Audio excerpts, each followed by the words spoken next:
Welcome to Scottish Watches Podcast. This is our year in review 2025. What we did, what we've been up to, where we went, who we saw, what watches we checked out, the good, the bad and the ugly. And speaking of ugly, Dave's with us today. Most of you watching this on YouTube aren't actually subbed to the channel, so click that follow button and make sure you get updates when we have new content coming out. We caught up with Rebecca Struthers, British watchmaker extraordinaire. That was an interview show along with Barbara Palumbo. That started off 2025. Then some news we'd heard of the previous year when we were at the Formula 1 at Silverstone was that Rolex weren't going to be involved with F1 going forward, but somebody else was, and it was confirmed. Yes, LVMH put their hands in their pockets, and the official sponsor of Formula 1 timing-wise is going to be Tag Heuer, or is Tag Heuer for this season onwards as well. Which reminds us, back in 2024, we were over at Silverstone, the Formula 1, with Moser, which was a rather enjoyable experience. Hopefully maybe something like that can happen again in the next couple of years. And we're going to be talking about Moser later on in the show, because there was a lot of prime examples of doing watchmaking correctly in 2025 in Moser. Along with Hot Launce and other people within the group, they were doing really well. But Toledano and Chan, they had something out, and we'd seen these watches before we were allowed to talk about them. Then they finally came out. Dave, tell us a little bit about this weird shape. Well, they're kind of leaning into this. I don't know how we would really describe it. Angular, probably the best way to describe what they're doing with their watches. Kind of not square, not round, but lots of faceted edges on it. A wee bit like the Stealth Fighter, that F117, lots of faceted edges to it as well. Not just the case, but also the crystal on there, this being the B/1 model. They've also got the B/2 out there as well. These have been a bit of a popular thing. I've seen many of them in wrists actually when we were over at Dubai Watch Week at the end of 2025. Then we had another interview show, because what we do, if you're new here, is we do news, product reviews, new releases, and then we have one with somebody from the industry. Could be a collector, could be a designer, it could be somebody that creates their own watches, a one-man band, or in the case of Rebecca, a one-woman band, although she has her family involved in things. From there, we brought on Robbie Watches, a guy who's on Instagram, does phenomenally well, loves the hobby, loves it so much he actually got involved with the Scottish Watches team, and he's one of our writers. So we brought him on to talk about his collecting journey, what he's into, what he likes, what he doesn't like, and from there, well, it was a big anniversary for somebody. Vacheron Constantin celebrating their 270th anniversary. One of many brands celebrating, well, an anniversary of some description. We will get through those over this show as well. And the next thing we spotted was Zuck of Facebook, WhatsApp, Instagram fame, ended up in Joe Rogan talking about those Grubel Foresight guys. He was indeed, and he was seen wearing one of the handmade One tourbillons, an exceptionally rare watch. We were very lucky to get to see that a couple of years ago, and this year we got to see the handmade 2. But yes, it seems that many of the tech guys, tech bros, are all in on mechanical watches, and 2025 was the year that they decided to come out and make it public. Dave loves a good moonwatch, and the folks at Xeric, they love doing NASA collaborations. They sent us across 2 of their latest releases. One we'd seen before in pictures, but we got to handle it, try it on, and wrist check it on the show. So all we've got to say, show notes. If you're new here or you've been here before, play along at home, click the link in your podcast player, click the link in the YouTube description. That'll take you to our website, all the images of all the watches we're talking about, potentially links if Miziel has the time to all these different timepieces, so you can listen, you can click along, and you can click across. Find out a little bit more about these watches as we go along. Next up, it was January, it was near the end of January, and we had a bit of a Scottish tradition. It was Burns Night. And we've had Neil Duckworth from Duckworth Prestics on the show a number of times in the past. We had chatted at length about doing something in collaboration with each other, and that time was then. Yes, indeed, and we released our first limited edition of 2025, of course, as Ricky mentioned, in collaboration with Duckworth Prestics. Neil, he's a bit of a legend. He's been on the show many times. Check out the show notes for links to many of his previous episodes, but we released the Burns Parker, something a little bit different. It is, well, it's not square, it's not round, it's rectangular, with, of course, that Saltire flag on there as well, or Saltire if you want to pronounce it that way. But yes, a lovely little watch that went very well. We saw them appearing all over the world in a very quick succession to the release of that watch. Then Tudor decided to follow suit. They released a couple of absolute belters for Miami F1 at the end of the month, and then it was the year of the snake. And we're not talking about Dave, we're talking about watch faces again. So yes, tons of cool releases came out that were drip fed over the preceding months. but there were a couple that really stood out to us. You'll find about them later on. And then MB&F, they were celebrating something as well. Well, it was their 20th anniversary, that of course being Max Busser and friends. It was also a point where he announced that they had had some investment from Chanel of all people, who have seen what he's been up to over that last 20 years and decided that they would, well, help secure the future of MB&F. Not that they were desperate for cash, but as Max has been talking about over this year, a lot about the, well, what does the future hold once he decides to step back a little bit? And with that money coming in from Chanel, it's really helped to, well, get their footing secure for the future. Periscope joined us. He is an absolute juggernaut when it comes to revealing the secrets of the watch industry across the globe. It could be missteps in Geneva. It could be untruth tellings of founding dates for different big watch manufacturers, or it could be somebody in the auction world telling fibs and trying to get one over on folks. He was here telling us all about what's the latest and the greatest. We should have him back on the show sooner rather than later. And then there was something that came along that Dave liked because he had the original. Well, Rado, a brand that, well, it's also called Rado. Let's decide. You can decide. The Diastar, a model that is one of the, well, I think, definitive models within the range that really sets it out. They brought out a range of the Diastar automatics in a range of, well, quite punchy colours. I have one of the more original ones. Well, not quite original, but certainly going back at least 30 years. Then it was into February, and we started off with Pam and Andy from Chrono Passion 7, fantastic podcast. But they don't just do their own thing. They are also part of the Scottish Watches team. They help out, they do writing, they help out with social media, and they're just fantastic guys. Whenever we bump into them across the planet, they're always there with a smile, lending a hand. And then what did we do? Well, then Christopher Ward brought out what I think was one of your favourite release watches of the year to date. And it was only February, that being the Christopher Ward Snake Watch. Snake being a lean in towards, of course, well, Year of the Snake, but also that game that you would be very familiar with if you've ever owned a Nokia phone in your past, a collaboration with Second, someone who will feature heavily during this review of the year, as he was up to a huge amount of work during 2025. Yeah, the Snake watch with the Snake game on the Nokia is something I remember from the past, and it just worked. Everything about it. Second, he doesn't miss the mark, but with this one especially, I looked at it, thought, yeah, okay, I'm going to go for Christopher Ward this year. Ended up getting 2 Christopher Wards, and this was the first, but it took a while to arrive. My favourite part of it, apart from obviously the Snake LCD game on the dial, is the fact instead of saying Swiss made at the bottom, it said Hiss made. Just a small thing that he does. The fact he manages to mix all these words together, alliteration, changing over the start and the end of things, absolutely phenomenal. So we'll be talking more about him later on. And then Moser decided to do something in green as well. Yes, this is the Moser Citrus Green Pioneer Centre Seconds. For me, one of the watches of the year from anybody. It had an interesting colourway to it, that being, of course, citrus green. Not for everybody, this watch, but I do like a bit of a punchy colour. And something that also wasn't for everyone was someone going to jail for 6 years. The Timepiece Gentleman, we talked about him on the show before. Fantastic YouTube series to begin with. But the wheels soon came off when everyone realised that the wheels he was showcasing were either rented on finance and he wasn't paying his bills. Sounds like he was owing millions of dollars to people taking watches in consignment, selling them, keeping the money, pretending they never sold, and that was an ongoing thing. Paul Thorpe got involved in it, Archie Luxury got involved in it, O'Sheen, even Nico Leonard got involved in the whole story, the whole stramash, but he finally ended up in jail for 6 years. What a wee shame for him. Then we had Johnny Davis on the show. He is currently with Esquire, although he does lots of cool things behind the scenes. He was on talking about his collecting journey and how to get into watch journalism, because a lot of people want to try and take the hobby and move it into their profession, and he gave us lots of handy hints on that. Lovely guy, spent a lot of time with him throughout the year at different events and towards the end of the year over at Dubai Watch Week. And then one of your favourite brands, Louis Erard, they were up to no good. Or maybe they were up to good. Well, indeed, a brand that has really set their stall out with doing collaborations. I would say that the vast majority of the models they've produced are in some form collaborative with either an artist, a designer, or something of that ilk. And one of the early releases for 25 was a black dial with punchy pink subdials, that being the Louis Erard Sylvie Fleury. Pretty cool. I really do like it, actually. Ricky, you saw a few Louis Erards. I think there's a few of them take your boat. Some of them not so much, though. This was one of my favourites, with the 2 slightly different shades of pink on the subdials and the black case, the black dial to go with it. Very cool. Caught up with them later in the year as well. Then we had Alistair from the Alliance of British Watch and Clock Makers telling us about the limited edition special releases that were coming out for Watchmakers Day 2025.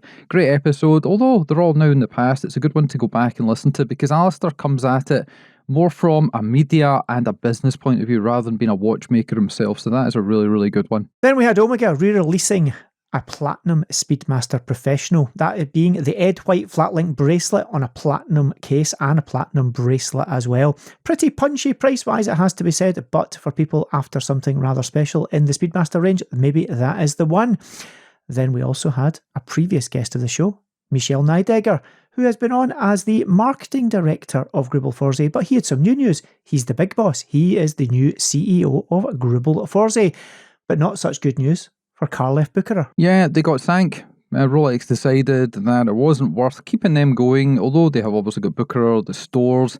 Carl F. Bucherer is a brand. It's one I liked. I actually went to one of their launches a couple of years ago and enjoyed the timepieces, enjoyed speaking to the folks behind the scenes, but they just weren't hitting the mark. People weren't buying the watches, and it's a real shame. But Rolex, being a business, charity, non-profit organisation, decided to kibosh it. Then we had our trip to Formex, and that was an experience. Over to Bielbienne, somewhere I'm rather familiar with, but this time it was to visit Formex, because they had some things to show us that were, under embargo at that point in time. But we got to do some cool things. We went to see a football game, something that Ricky and I are not particularly interested in, but it was the local Biel team that's sponsored by Formex, so we got to see them. I think they in fact qualified for whatever it is they were trying to qualify for. Shows how much I actually follow football. But then when we were there, Ricky, you managed to pick something up. On the way, we stopped off at the Chapek Boutique in Geneva because we had to get a train across to that other place that Dave works at.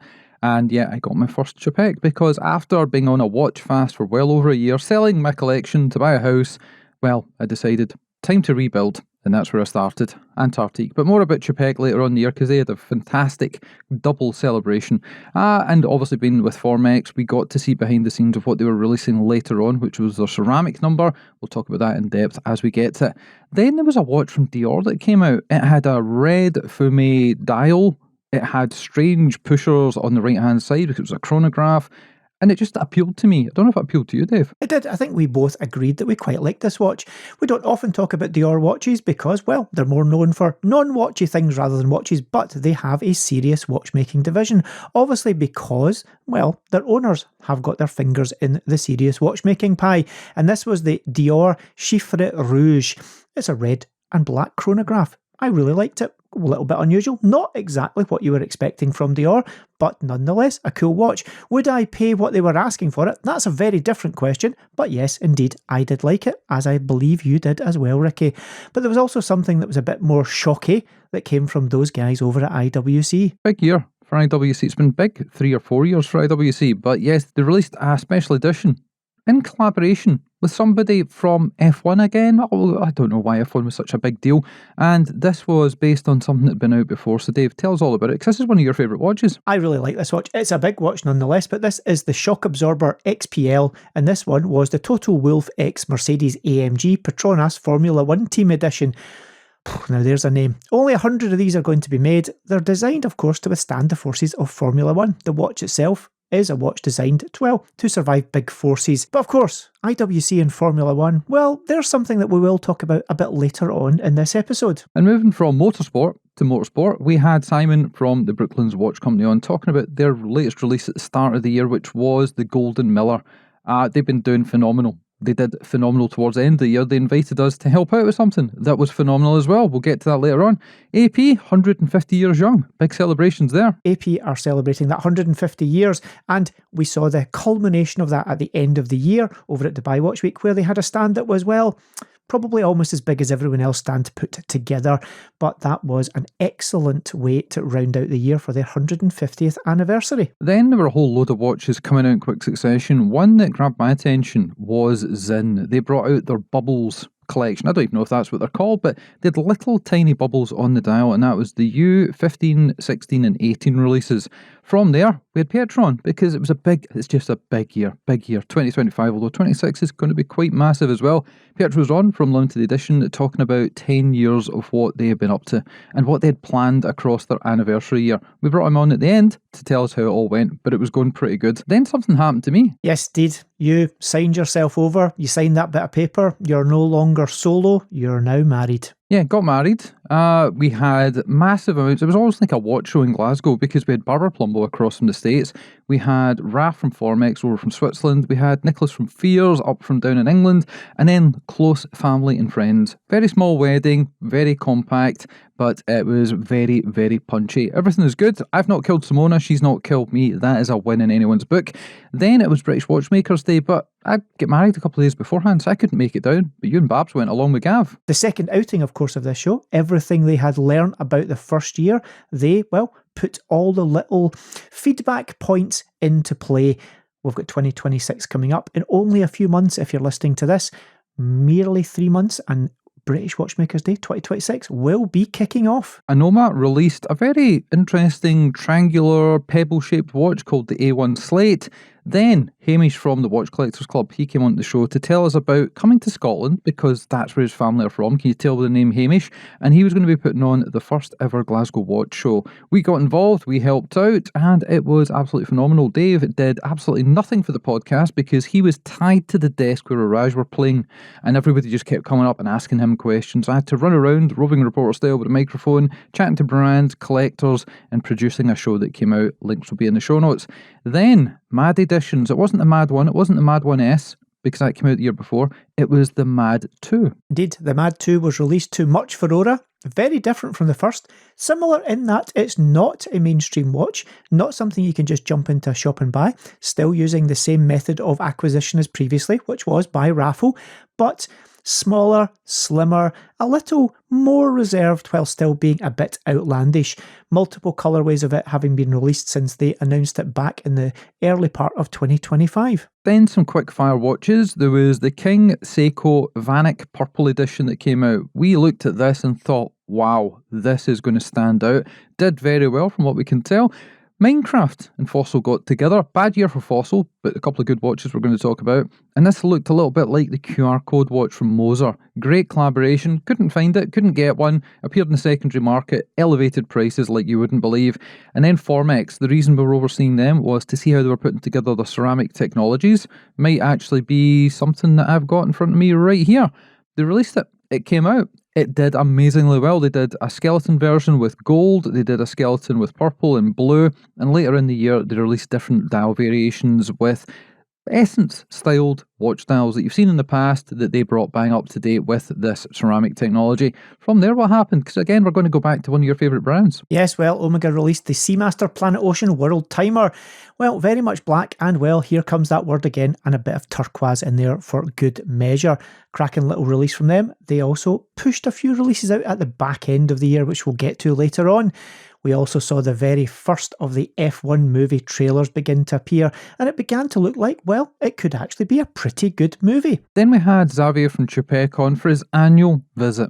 Every year he seems to come on just before Watch and Wonders to let the cat out of the bag, tell us exactly what they've got planned, and it was a big year. 10 years, 180 years. Fantastic. The first release I thought was going to be the big one of the year. It was a tourbillon with a central bridge across the front of it. But no, not at all. They had a ton more in reserve.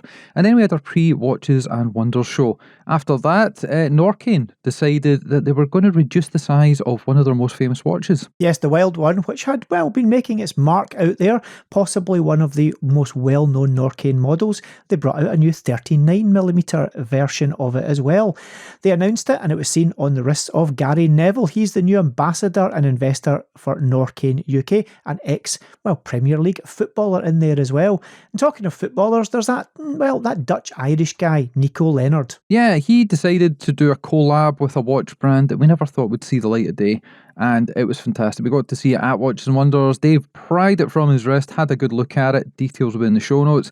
From there, Neil Armstrong. Well, what was he up to? Well, Neil Armstrong's commemorative gold Omega Speedmaster, it went under the hammer. Someone got the lucky chance to own, well, a once-in-a-lifetime opportunity watch there, and it went for, well, a fair chunk of cash. Check out the show notes for more information on that one as well. Talking of that, Audemars Piguet also pushed out, well, one of their first anniversary watches, that being the Royal Oak Concept Flying Tourbillon in black rose gold and ceramic carbon. Pretty cool looking watch as well. That was my favourite AP release of the year. Even though they had some cool stone dials later on, that one really stuck out to me, so well done, AP.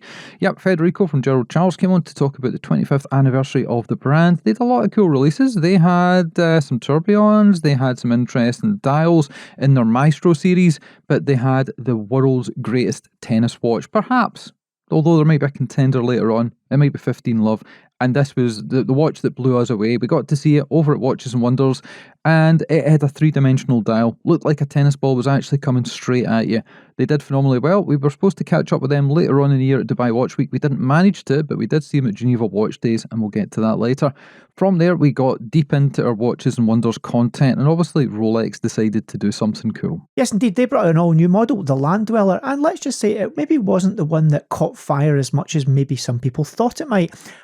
Although it has grown in popularity, and I've seen quite a few on people's wrists over the last few months. Of course, that watch was also the feature watch for their all-new escapement technology, all in silicon, and looking pretty cool nonetheless as well. We got to learn more about that at a presentation that they had, a roadshow at Dubai, where you got to see this new escapement and everything that's involved in it. It uses less energy, it lasts longer, it's more reliable, blah, blah, blah. Not that they needed to, because -2+2 is already pretty damn good in the industry. There was a bit of a watch drought for me, as I mentioned, because of the wedding, because of the house move, etc. And again, obviously the car. But I got another pickup. I got my second pickup of the year, and that was my Archinaut Arc 2 Fordite. And they don't have specific names because every dial is unique. If you've heard Black Badger on the show or Rob Nuds on the show before, you'll know exactly that these organic human-created organic styles, they're all completely individualised. So the one I got is a little bit like the colour scheme of my car.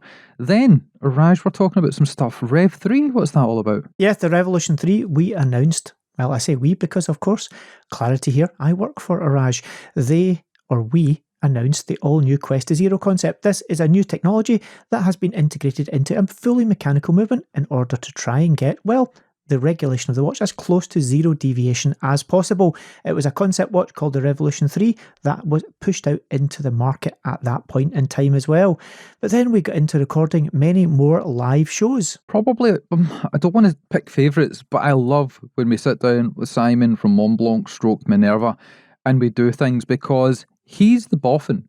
And Dave and myself are like the comic relief that just sit in the background and throw in random quips now and again. We recorded a live show, which was their live presentation and webinar to all their clients, retailers across the globe, live from Geneva at Watches and Wonders. We recorded that and we popped it out as a podcast later on in the year.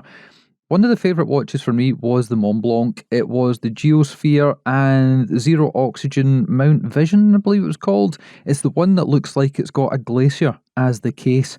It just blew my mind the way they've done this. And the fact that they've got zero oxygen inside, which means it doesn't fog or mist on the dial side. And also, the movement is not going to be getting attacked by moisture in the air. Really cool stuff. They should chat about it more. Then, somebody that did chat about things was Matthew from Ulysse Nardin. They've got a big anniversary this year. But last year, they brought out one of the world's lightest weight watches without a strap and with a strap. Yes, that being the Ulysse Nardin Dive Air. Something that, well, very much looks like a concept watch, but they went to great lengths to tell us all about the technical work that had gone in for many years prior to this watch being released to actually allow it to be a fully functioning technical dive watch, whilst being, well, they believe the lightest dive watch ever produced. As Ricky mentioned, that is whether it's mounted on a strap or off a strap. It is ridiculously light, as we can both attest to because we both got to try it on there as well.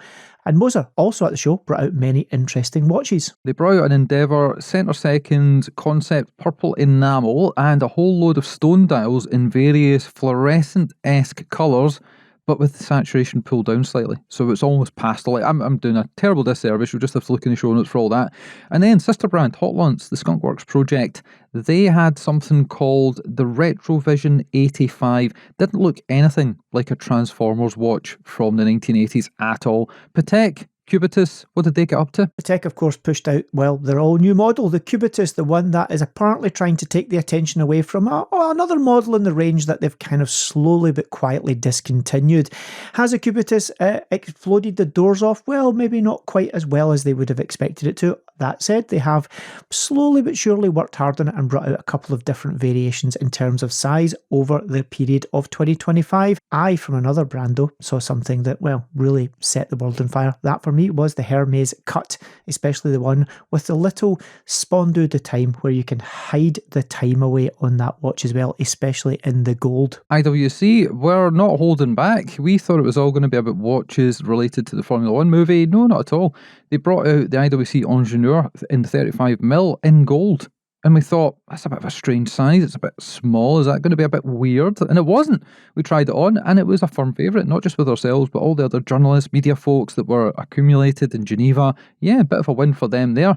Zelos brought out a fantastic watch that I managed to get hold of for review, and that is called the GT Carbon Supernova.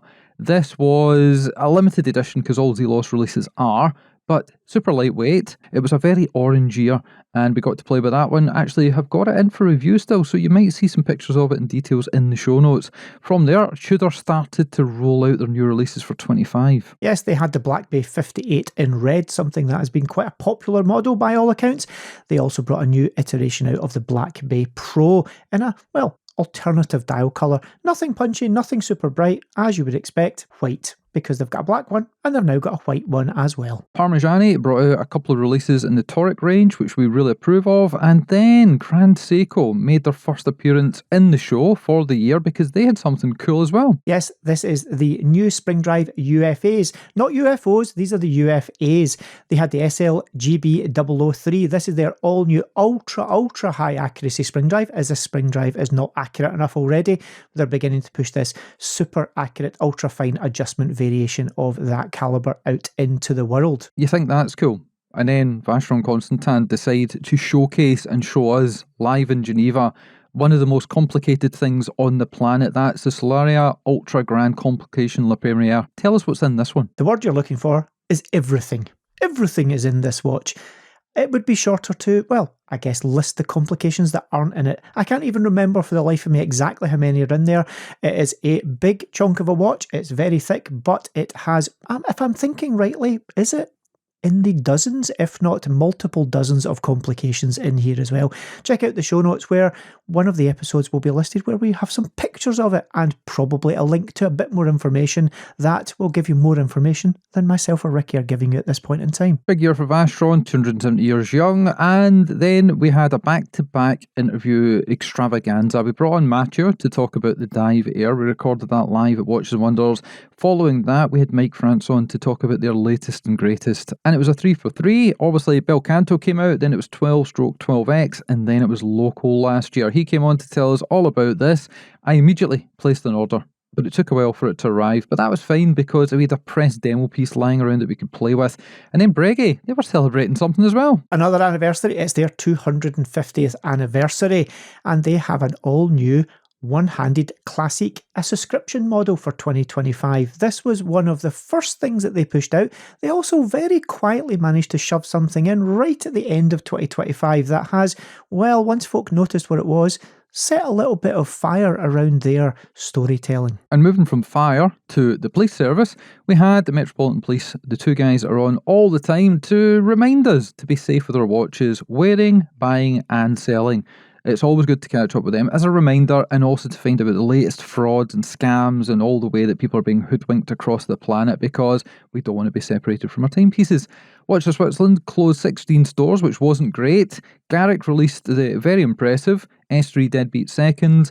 And then, something that was completely original stroke unoriginal came from Studio Underdog. Yes, well, this is Rich doing what Rich does best. He began to notice that, well, his brand has got rather popular and there are a few, how shall we say, unofficial copies of his watch, not just copies, taking what he does and making something original that's not original but is a copy. So he decided to do, well, one better than that and take what they'd done and make an official original of something that was originally not an original. If that makes any sense, check the show notes out and you will see some pictures of what he's done. He played the reverse card very well. Then Formex brought out the Essence 39 Space Glacier, one of the standouts from them last year. It was truly remarkable. Lots of watches are truly remarkable when it comes from Formex, when it involves meteorites, ceramics, this, that and the other. Yeah, there may be some news from Formex. Who knows what they might be doing and who they might be collaborating with yet again in 2026 and beyond.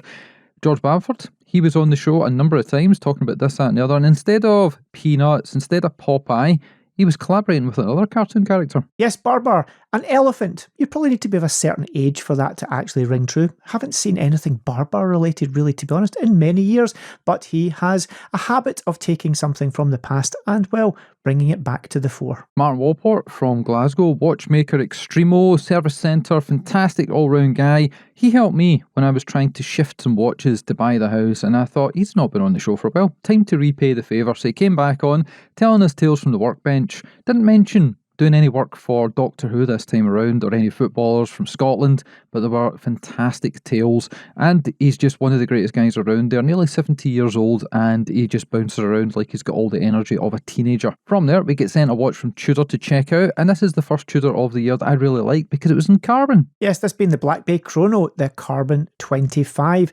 Something a little bit different, something, well, Ricky likes it because he likes carbon and he likes dark black colours. But I think this is a watch that, well, it put to shame anything we got to see back at Watches and Wonders.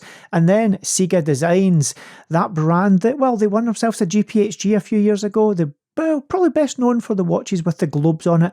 They sent something over a bit more interesting. That is the Z Series Hunter. This was a real strange watch. It looks like it's titanium, but it ain't. It's steel. It looks like it's super expensive, but it ain't. It's really inexpensive. And it has got all the technology you'd want in a very futuristic or work style, Richard Mille style watch for a few $100, massive on Kickstarter. Quite a few of the local boys here in Scotland decided to pick one up. We've got one in here because we're doing a review of it. And yeah, it's going to feature in a compilation. That is all I'm going to say on that. Then Dave, you were busy at work again. Yes, indeed. We released a couple of new models. The first being the Decaflux, one that was a bit of a tip of the hat to, well, anti-magnetism in watches. That, of course, something that was solved way back in the day. Well, solved for its time back in the day by Rolex when they brought out the Milgauss. And we, of course, decided to look and say, whoa, if we had modern technology that we have now, silicon, etc., what could we do? That resulted in the Decaflux and a couple of new iterations of the Autark Tourbillon dial being released. That mainly being the Galactic Blue Fume dial, which has been, well, rather popular. Tudor dropped a new Pelagus FXD Chrono in pink. Then it was F1 time because a show we'd recorded at Watches and Wonders was ready to be released because the movie was coming out, and that was with Chris Granger-Hare, obviously the CEO of IWC. He's been on the show a number of times before. Very astute gentleman, very funny, and he knows his stuff. That's a great show. If you've not listened to it, you can go back in time and relive that past. Highlights from that episode, the behind the scenes of making the movie, how Chris was involved. He actually had a bit of a starring role, bit of a cameo halfway through that we spotted when we went to the cinema, and obviously there was a limited edition Brad Pitt Sonny, which is sold out as far as I'm aware. There maybe are one or two of them kicking around somewhere in a boutique at the back somewhere, but yeah, generally a very successful year for IWC. We also got to see some cool stuff back at Watches and Wonders, which we kind of skipped over. That is another thing that made us, well, pretty damn sure this film was going to be good. So many of the cars with all of the camera equipment mounted on it. We also saw some of the technology that had been mounted onto the actual race cars themselves, which, if I remember rightly, was an F2 car mocked up to, well, look like and behave like an F1 car. G-Shock got in bed with Crocs, produced some watches that some people liked. Not me, somebody else in this household liked. And then it was a chance to bring on the dial artist. Local guy, Chris, he has produced watches with everybody. Anybody and everybody you can think of. Spinnaker, Noon, G-Shock, Bozell, Lepe, all kinds of different brands out there. Even Spinnaker, he's put his mark on the dial. Let's just put it like that. Then, did Omega leak the new James Bond? Well, they may or may not have. And it seems that, well, it may not have been because, well, no one's confirmed anything yet. There's absolutely no news of any meaning with regards to who that new James Bond may or may not be. In fact, it seems to have gone very quiet on that front, all in all. What hasn't gone quiet, though, is news from Ireland. Yeah, it turns out McMonagle had a new watch out, and it was the Ogma, and everybody seemed to really like it, and we liked it, and we thought, well, we've got a big anniversary coming up, episode 700, maybe we could have a chat with that guy. More on that later on. Formex came to Scotland. They came across to James Port and Son because when Raph was here for my wedding, he popped across, spoke to Simon Porter and the team in there, struck up a bit of a conversation, got a bit of a partnership going, supplied some watches across, and Who would have thunk it? People in the UK, more importantly Scotland, they seem to really dig it. From there, we're into the middle of the year, and somebody listens to the show, somebody's been involved with the show and messages back and forward, that's Simon. He decided to rekindle a watch brand of the past, bring it bang up to date and release a cool new limited edition. That being the Monceau Model 01, a Swiss-made mechanical watch that he has, well, decided to bring back to life. Let's see how that one pans out over 2026. Citizen had a bit of an anniversary, 40th anniversary of the ProMaster Aqualand. That came out. Accutron decided to revitalise and bring back the 214 Space View as the 314. Hefty price tag on that one, $6,000. Don't think they're quite out just yet. Dave did get to see them, says they're very, very similar to the one you can get for about $800 on eBay. Go for the old one. Seiko Prospect King Turtle Jaws Edition. That came out to celebrate another anniversary to do with the movie Jaws, Steven Spielberg. Casio got into the automatic watch game with the Edifice, but it didn't feature a Casio movement. Probably a little bit of a fail. Maybe Casio G-Shock should possibly stick to what they're best at. Anyway, enough said about that. Colloquial, they also brought out a new variation, the Project 01, this being the Variant F. Amida, a brand that, well, we've both become quite familiar with. They brought out the new Digitrend Steel Sapphire as well. And then we went live on the air with Montblanc. The recording we produced a couple of months back when they did their live webinar, that got released to the public. And yeah, Roger Dubuis, a brand we don't really speak much about in the show because they don't really create a lot of watches. And when they do, they disappear very quickly. They had something that I liked the look of, and it was from a doctor, but it wasn't Doctor Who. Yes, indeed, it wasn't Doctor Who, it was Doctor Wu. With the episode 3. This is the final in the trilogy of collaborative watches that Roger Dubuis have done with Dr. Wu. Space One then brought out their new world timer. Insane looking thing. Doesn't look like a real watch, looks like a prop from the Fifth Element.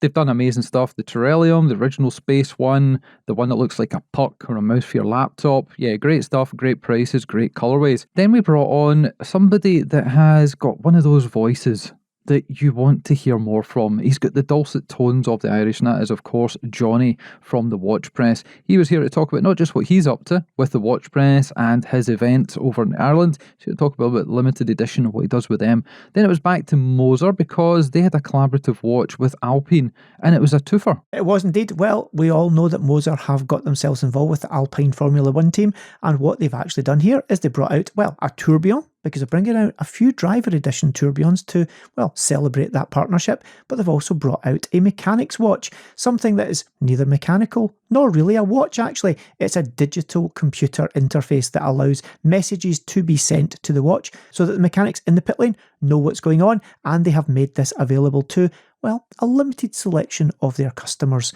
Very, very cool watch, it has to be said. Then was a strange watch we heard about called the Miffy, and it was a moon phase in white ceramic, and it just worked. I got to see it in real life in Dubai, and it was just as impressive then. Then more news from Grubel Force. They had something that was equally as cool as a handmade too. Yes, this being the Balancier Contemporain, very cool watch. They've been doing some cool things, especially making watches, well, just a little bit smaller. Many of their watches have been, well, a bit of a wrist monster. That's because, of course, they're very architectural, and they've managed to get this case size down just that little bit, which makes it that fraction more wearable. Definitely not more attainable in terms of price. They've pushed their pricing back to where they originally were after a little dalliance at some more, well, as they called them, entry-level prices. Don't know whether they would be my or Ricky's entry-level price, but back up to where they really belong. Cartier decided they were going to do something really special, which they kind of do all the time. Every time we see them at Watches and Wonders, there is a collection of fantastic timepieces.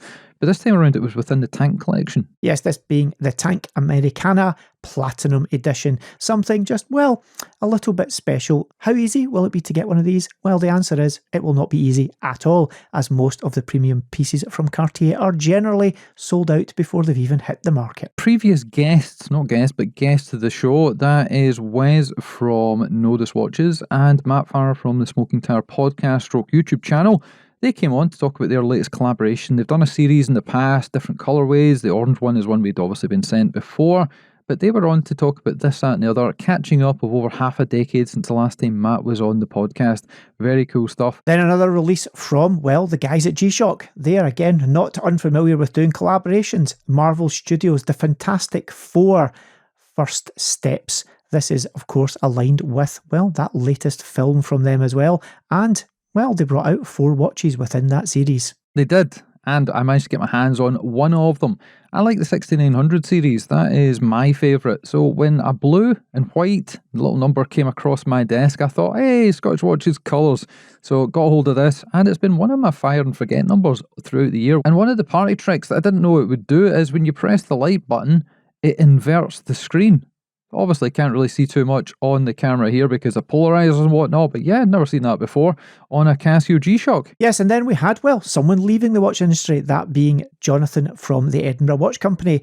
Then we had George Bamford on, another great guest, been on many times before. He was here to tell us about his latest collaboration with Gerard Perregaux, and it wasn't a white ghost, which is what I would buy immediately. It was something in orange, which I could have bought, but I didn't. Yes, well, one of my favourite brands as well, Gerard Perregaux. He, well, re-established one of the older pieces, very much a 70s watch, the Deep Diver. He also, well, he got the memo about my favourite colour, that being orange. This one, I even saw one in a boutique in Geneva. I think there are 1 or 2 possibly still available, but they were one of the more popular sellers of the year. Frank Muller, a brand we generally don't talk about because, again, they don't do much, and when they do something, it's kind of incredible. So maybe once or twice a year we get to feature them on the podcast.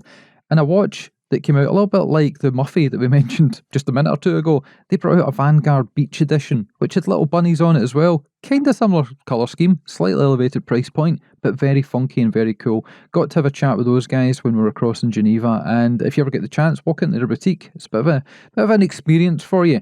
From that price point, we came down ever so slightly, although the quality is just as good and just as funky, and it was the folks at Spinnaker. They've been collaborating with SpongeBob for a couple of years now, and every release they bring out seems to just disappear from the shelves, although they're an online platform mainly, so from the stockroom, we got our hands on the SpongeBob limited edition square pants eye dial, which is a little bit like a Joker watch. Yes, it is indeed. There are 2 editions of this. One, well, bright and punchy in yellow, and one slightly more reserved, that being in a black edition. Then Jussi from Isotope, he also released a new batch of Hydrium watches. That is their dive watch, the one that, well, in my opinion, was my favourite within the range until they released something later in the year. My favourite is the Wasabi edition. You'll just have to look in the show notes to see why it was so cool, but I'll give you a hint. There was little cartoon images of certain types of food. Yeah, that's all I'm going to say. Then there was another Fantastic Four watch, but it wasn't from Casio G-Shock. This time around, it was actually from the folks at Fossil. And we've said this before, they do a limited edition properly. They don't just change a dial colour, stamp a logo somewhere. They do it unbelievably well. I went to see this movie, and it stood out as being a good movie compared to all the other junk that has come out from Marvel over the past 5+ years. And the watch is representative of the prop communicator device they use in the movie. Very, very representative. So look in the show notes, see what that one is like. This ended up being around about $300-400, I think I remember correctly. And then it ended up on online platforms like eBay and Chrono24, reaching lofty heights of over $2,500 each. That's how cool a collab this was. Then we went to a new launch, but it wasn't a watch. It was a boutique over in Edinburgh. Adrian was there. We were there. We had a great time. Chris came across, the CEO from IWC. Andrew, our conduit into all the marketing and PR from the brand.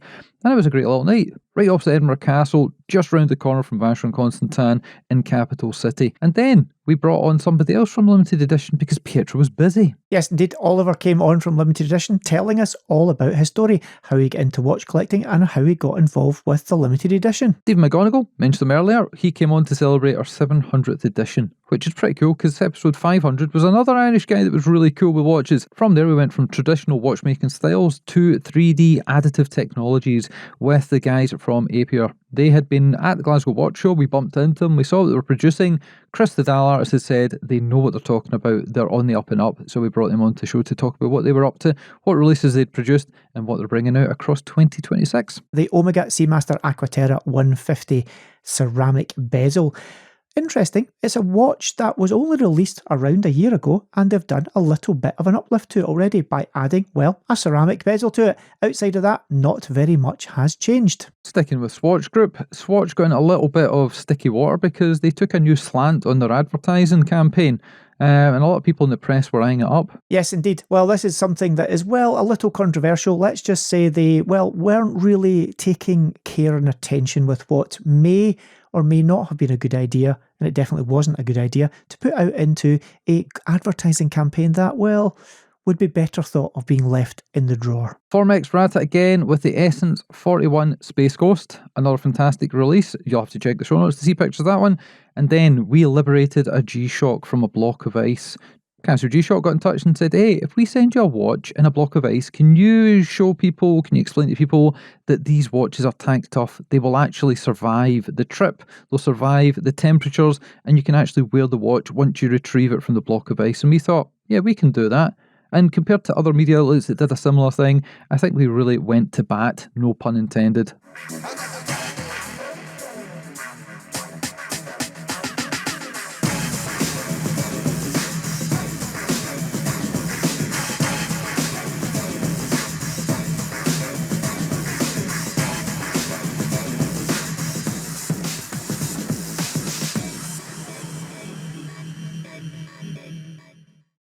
One of Dave's favourite brands, GP. They brought out a Laureato, but it was a little bit on the skeletal side. Yes, indeed. This is a Laureato skeleton. I indeed like Laureato. Not the biggest fan of the skeleton versions of it, but this was an Aston Martin edition.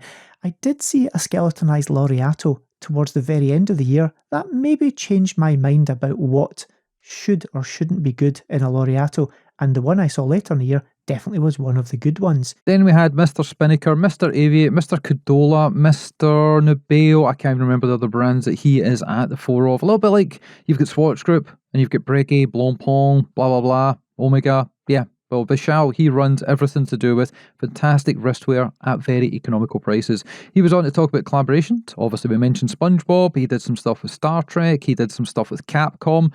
Lots of cool things were out there. Even Popeye, getting in the Popeye game. He was explaining exactly what's been going on in the watch industry, how things have been changing the last couple of years from his perspective. A really good episode, and he's one of the genuine good guys in the industry. Can't say enough good things about him. And he treated both myself a couple of years ago when I was over in Hong Kong like a king, and he treated Barbara Plumble like a queen when she was over in Hong Kong last year.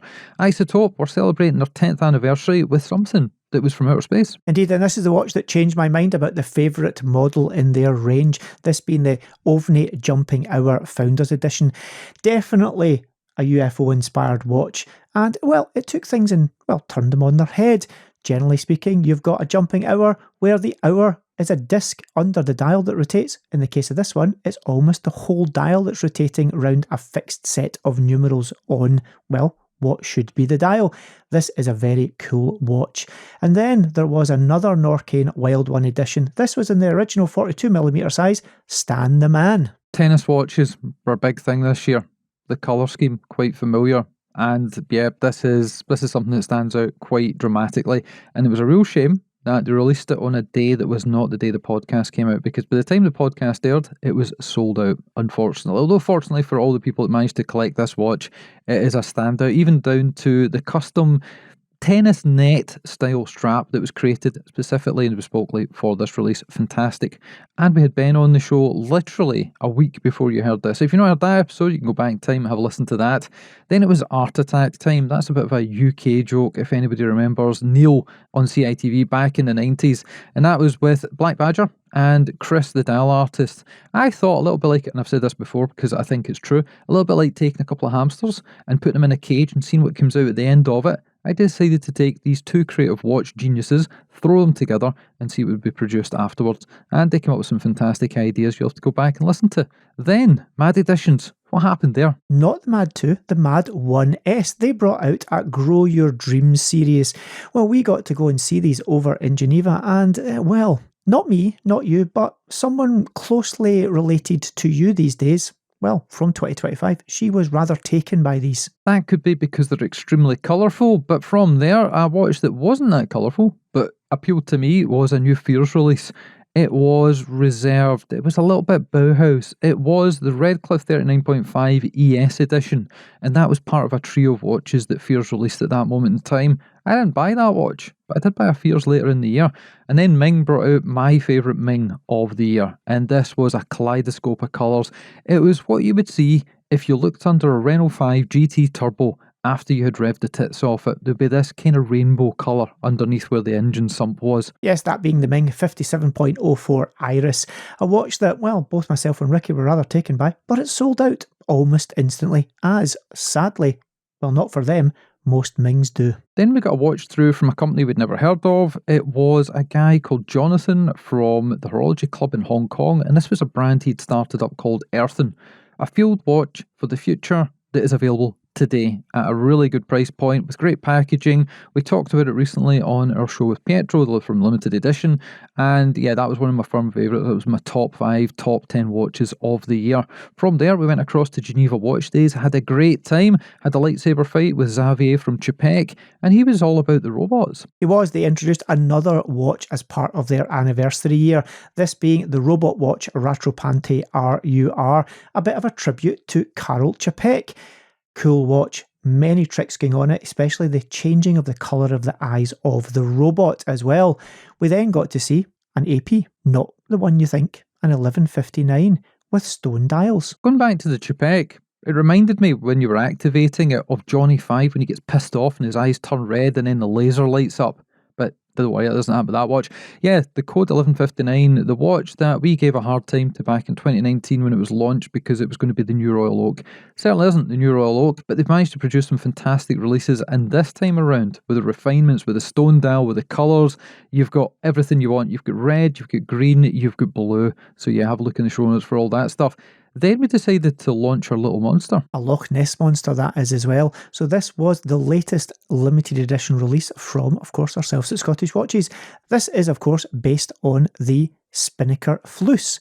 Ricky, what's the full name of the watch? Because Dave can't remember what I just told him, it's the Spinnaker Fluss Nessie Pearl Diver. Not Pearl Necklace, Pearl Diver, Sarah. And it was a phenomenal success, although we do have, I believe, some left in certain territories across the world. The UK sold out very quickly. I believe Japan sold out quickly, but America had quite a lot. And because of the turmoil with the tariffs, there might just be a few left. So check out the Spinnaker website, spinnaker.com, if you're interested. Very economical, and it has got so much packed into it. It has got everything but the kitchen sink. Really, really cool release. And we spent a lot of time going back and forward on that one. So who knows what will be happening in 2026? You'll just have to stay tuned towards the end of the year. Then we decided to do another mini-series with Montblanc.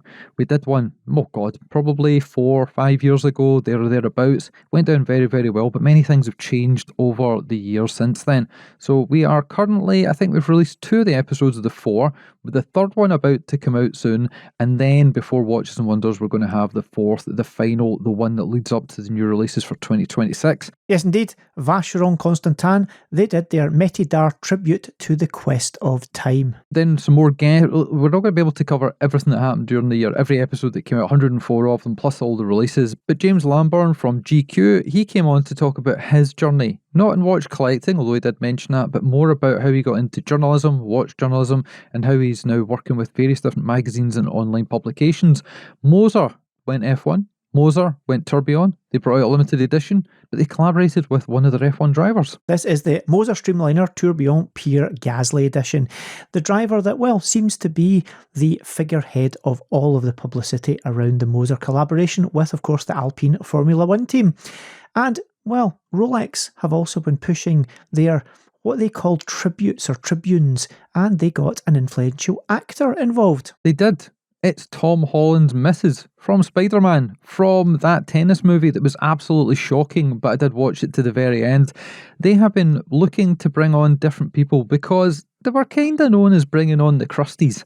They had Formula 1 drivers, such as Jackie Stewart, Formula 1 driver from the past, such as Jack, the golf player. Yeah, but old people, you know, older than me and Dave, which is quite a feat in itself. So they decided to bring in some younger folks to attract more eyeballs to the brand.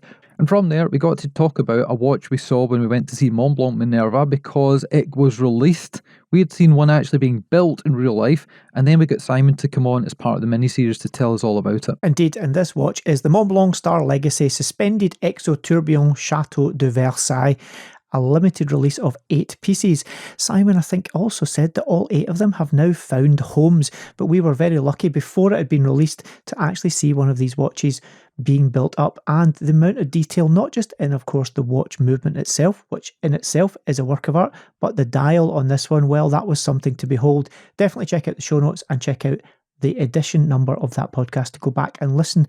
That podcast show note will have all of the details about that watch. Swan & Edgar, British brand, known for doing budget basic watches up until last year when they brought out the Horizon, which was their first real good attempt at creating a proper wristwatch. And it works. It was a success.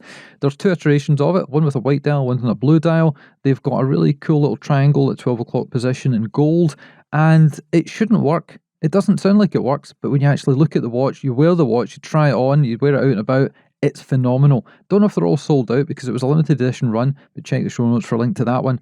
Then we had Jem from Elliot Brown on the show. She's always popping up, telling us what's happening with their releases.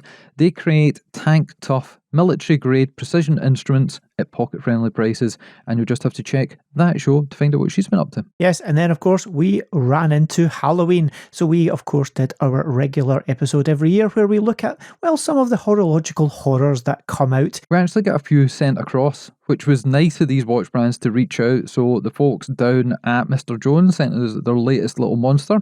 Then we got a watch sent across that arrived just before, I think it was the day before or 2 days before Halloween, and it was from the folks in America at Far & Swit. We talked about their cassette watches in the past, and they had one that was retro inspired. It was in the retro series called Kill Count. Comes on a metal bracelet, and probably the best part of it is it comes inside a VHS case. In actual fact, it comes in this VHS style case. So if I remove the outer sleeve, looks like there's a VHS tape here, but it ain't a VHS tape. It's the watch ain't in it, obviously, but there's usually a watch inside here. And I was so impressed that my creative juices started to flow, and I decided to record a video clip showcasing the Kill Count watch literally the day before Halloween, editing it the night before Halloween to get it released for Halloween.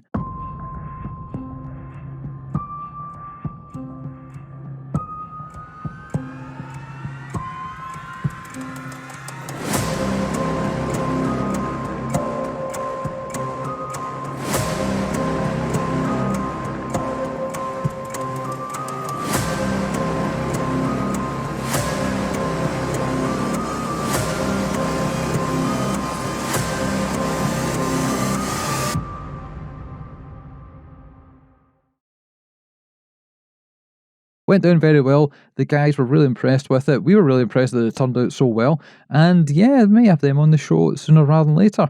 From there, Secon decided to do something with Spinnaker, I believe. The 2025 release of the Spinnaker Secon ongoing collaboration. They've done, well, quite a few watches, mostly revolved around, well, little ghosts on the dial. Usually 50 Phantoms will be sporadically appearing around the dial. This time around, nothing changed too much. Stick to a good formula, it's going to win for you. And winning was something that the folks at Brooklands were doing because they brought out different variations of their 444, the Spectrum series and the Spectrum 2. They played it safe with the original releases, and I own one. It's fantastic. It has got an arrangement that looks very familiar, but it was the first release from the brand, but they had a great designer behind the scenes. This time around, similar case shape, similar style, similar dial, the way that everything's contoured, but they changed the colours, and we did something pretty cool with them later on in the year. Then we had a bit of a return visit for two good friends, Rich from Studio Underdog, Nicholas from Fears. They came on to talk about what they were doing at that moment in time, which was the Manhattan, but then they pushed that to the side because that was a watch you could only buy if you were in person in the States. Then they talked about Mimosa, which is a watch I bought. Yes, I decided to get myself my first Fears, but was it my first Fears? I don't really know if you can classify it as such. This was a super cool release. That was the final piece of the trilogy of the three watches, all based around, of course, cocktails. The first one being released at British Watchmakers Day, followed up by the release within the United States at the Wind Up Fair in New York. And then this one that was, well, not geographically aligned. You could get this through a series of hoops that you had to jump, which was basically going onto their website and ordering one within a specific time frame. And if you did that, you would get one.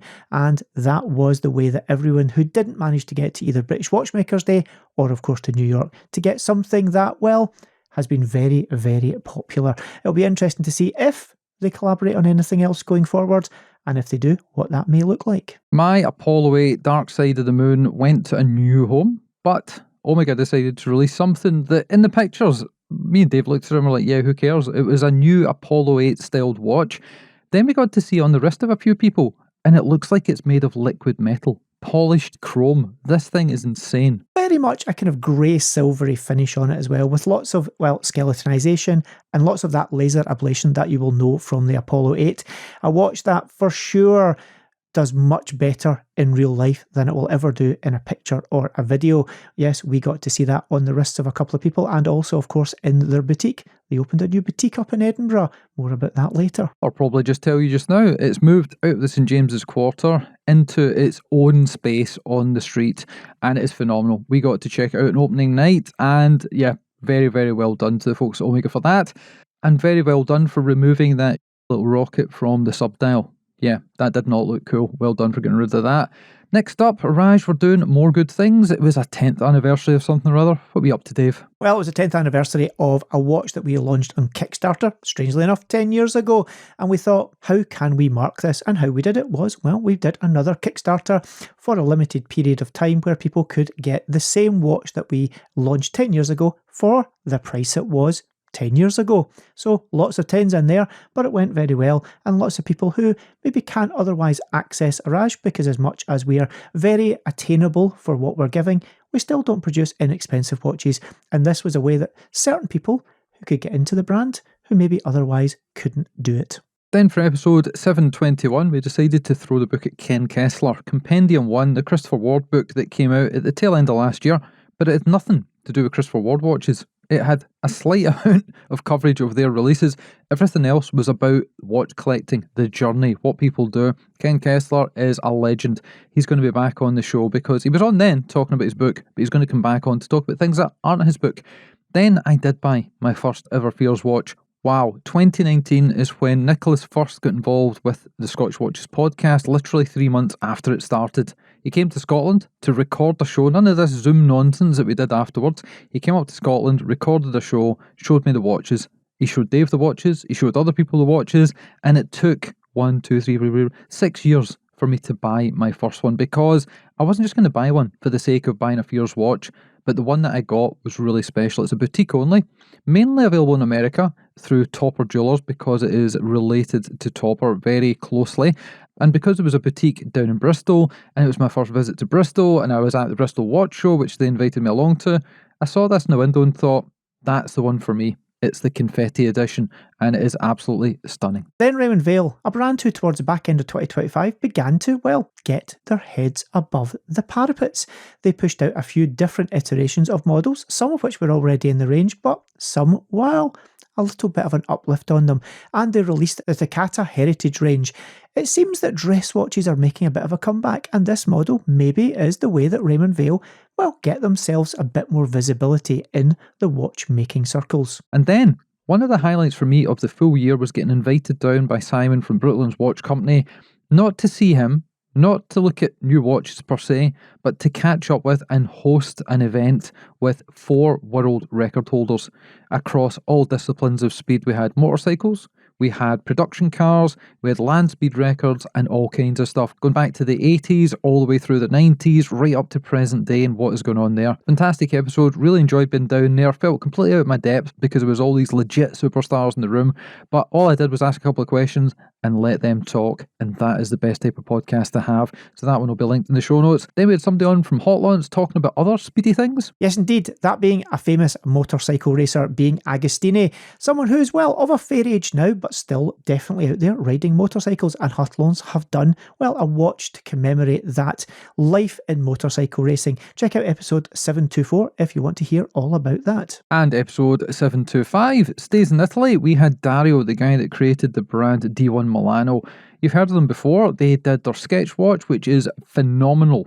success. Absolute phenomenal success. Always sells out super quick, ends up on eBay at an exaggerated price point. He was on telling us about starting the brand as a fashion watch company and how it's grown, how they're now doing metal ones, they're doing mechanical ones, automatics, all kinds of stuff, but maintaining a fantastic price point. Bozell, our friends down under, that is Christoph and Co. They released the Elemental Oceanic Blue. Got our hands on that one, loved it, thought it was fantastic. Again, didn't know the price of it, looked at the price of it, it's about 700 or 800 quid. Couldn't believe it. Then, if not the final, almost the final anniversary release from Chapek, the Time Jumper.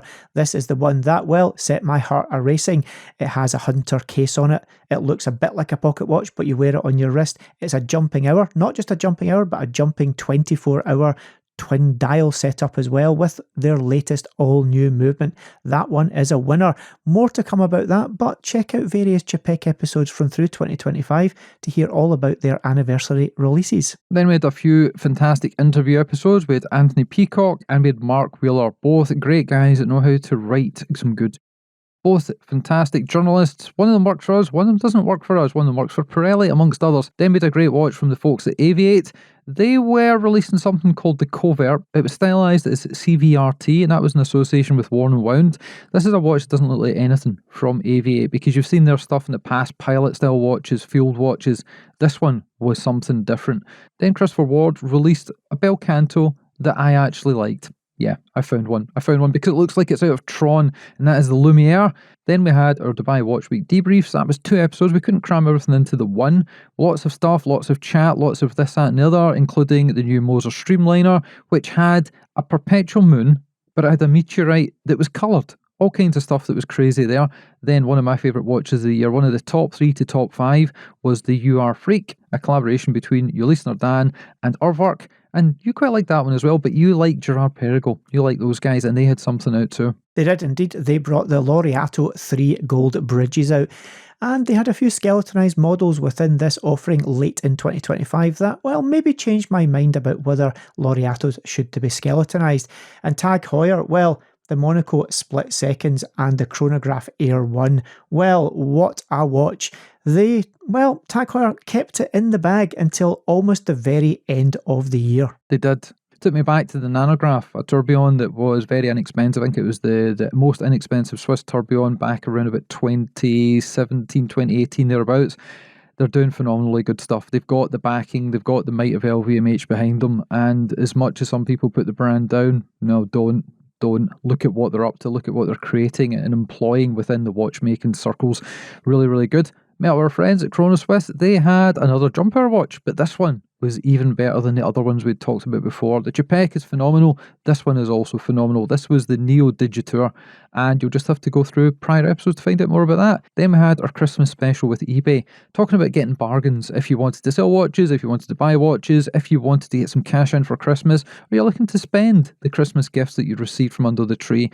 Keith was on chatting all about that kind of cool stuff. And we had our Crimbo chat, 2 of them, 2 Dubai Watch Week specific episodes with 3 interviews in each of them. The first one that came around had Roger W. Smith, Ed from Moser, funnily enough, and Ben from Norcane chatting about new releases and what they've been up to since we were last on the show. Then we had our final episode of the year with Pietro from Limited Edition, bringing it full circle, telling us what he's been doing with his limited edition releases from Limited Edition over the past 12 months, celebrating 10 years, and what a show that one was. Then we had the last of our Dubai Watch Week shows. That was out last week, and that had some special guests too. It did. We had James Dowling, Mr. Rolex on there. We had Xavier from Chapek. Well, he's always a bundle of laughs when we're on the show. And we had Cedric back on from Hotelons. He's actually managed to get himself on a few shows in the latter months of 2025. And that is us at the end of our review show. We tried to cram in as much as possible. It gets harder and harder every single year because there's more new releases, more people speak to us, more people get in touch, and it is just fantastic to see. It's an industry that is growing, especially here in the UK and across the world. As much as there's been a recession, as much as there's been a problem with tariffs and blah, blah, blah, watchmaking is doing phenomenally well. There's always always new releases, new emails, new stuff to look at, new stuff to check out. So be sure to subscribe, follow us, YouTube, Spotify, Apple Podcasts, Google Play, wherever it is, and also follow us on Instagram at Scottish Watches.